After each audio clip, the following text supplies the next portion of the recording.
Hello creation, I hope you're well. This is called, I've just written it, it's called A Dignity to be Proud of. I just want to talk a bit after about the estate on which I grew up and some of those experiences. But anyway, it's called A Dignity to be Proud of. I grew up on a typical red brick council estate on the outskirts of Wakefield.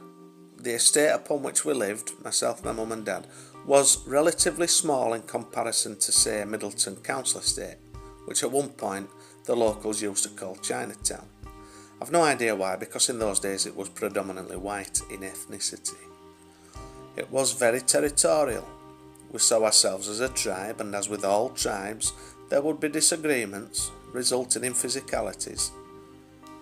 There were 4 parts to Thorpe: the council estate, the village, the school, and the brickworks. And needless to say, one part would sometimes have disagreements and falling outs with one or more of the others, and when it came to neighbouring tribes invading our patch, looking for conflict, it would happen. We would come together and unite to repel those seeking to dominate. That's how it was in those days, as were the energies at that time, all about who's got the biggest dick, who can hit the hardest, pecking order, who can drink most beer.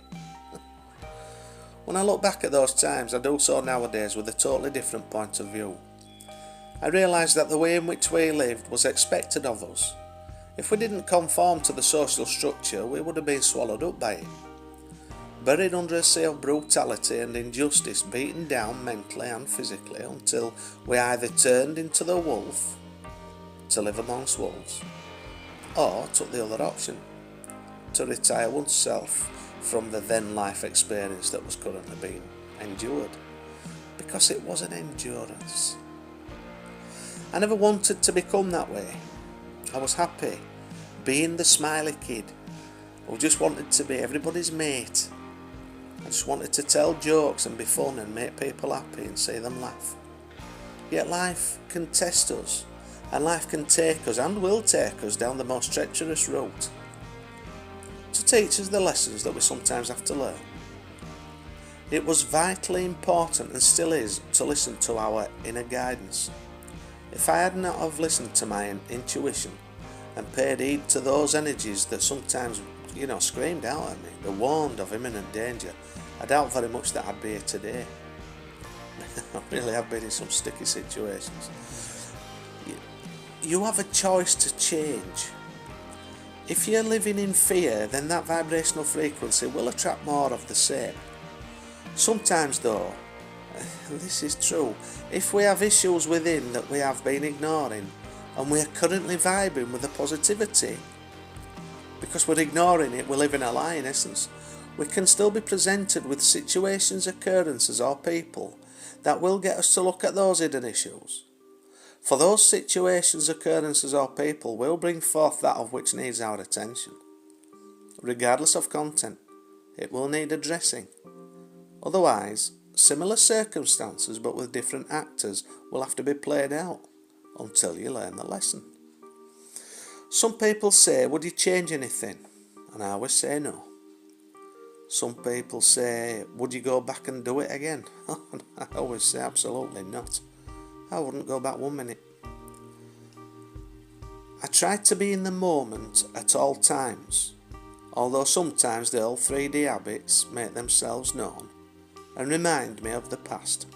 This, though, is fleeting, and with every moment that passes thereafter, I try to remain positive and try to encourage others who may be struggling with past traumatic experiences into believing that they can choose love over hate and fear. And that in itself gives me a dignity to be proud of. Aye, because it's all about love, isn't it, really? It's all about love. Working his way back to love. So, it was, when I look back at those times, there were some amazing times, there were some destructive times, there were some reckless times, When I look at the lumps and bumps and bashes that not just myself, everybody took. Everybody took them, you know. Everybody. Though, you know, well, but that's how it was. That's how it was. You know, from an early age, I listened to my intuition from an early age. It was there. It was guidance from a very early age. Very early age. I remember being at school, the junior school. God, it must have been first week, second week. I don't know. I was only young. God, I must have only been 5 years old. In fact, it might have been within the first couple of years. Actually, thinking back now, I think it might have been. I may have been about 7, but there were a big gang of them after me, and there were one lad who lived near, you know, on the same street as I lived, and he said, "Just wait here, you'll be safe here. I'll make sure you're safe here, behind this little shed." And he ran off. And my intuition said, "Get the out of here." And I ran, and I hid so I could see, and he'd gone to fetch them all. And there were about 6 or 7 of them. Anyway, they got hold of me, and they were there putting boat in, you know. But I listened to my intuition, you know. At that time, when I didn't even know anything that was, it's instinct, isn't it? It's survival. It's survival. It's fight or flight, isn't it? Well, it was a lot of flight in those days for this soul in this body, because that's what I had to overcome, you know. The amount of times there used to be somebody chasing me, I used to be running for home. At one point, I literally, it was so close, I had fair near breath on back of my neck, and I dove through privet into me where I lived. I was horizontal when I went through that privet. It wasn't going to catch me. It bloody fished like rocks, man. Bloody hellfire. I wouldn't have had these teeth, put it that way. I wouldn't have had these natural teeth. You know, knocked them right out of my mush. But anyway, but that was like, you know, I was young then. You know, we don't run now. I've got a buggered knee. I haven't run for years. No. But that's not, I'm not saying it for that. It's a case of there's nothing to fear. There's nothing to fear. You know, it was fear that was driving me, you know, that fueled that. It was fear.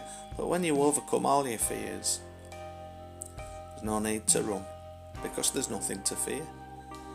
When we can make peace with our shadow within ourselves, when we can make peace with that darkness, when we can befriend the devil as God, or the demon as the angel, because it's in all of us, and when we can befriend that, that's when we receive guidance and protection and support from all energies, regardless of vibrational frequency.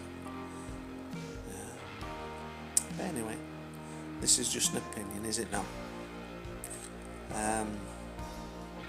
And these videos are to try and help those who may be struggling one way or another, you know. And if it resonates with you, it's for you, and if it don't, then it's not. It's one of them.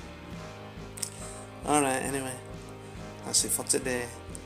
So, I'll try and get one done tomorrow. Take care.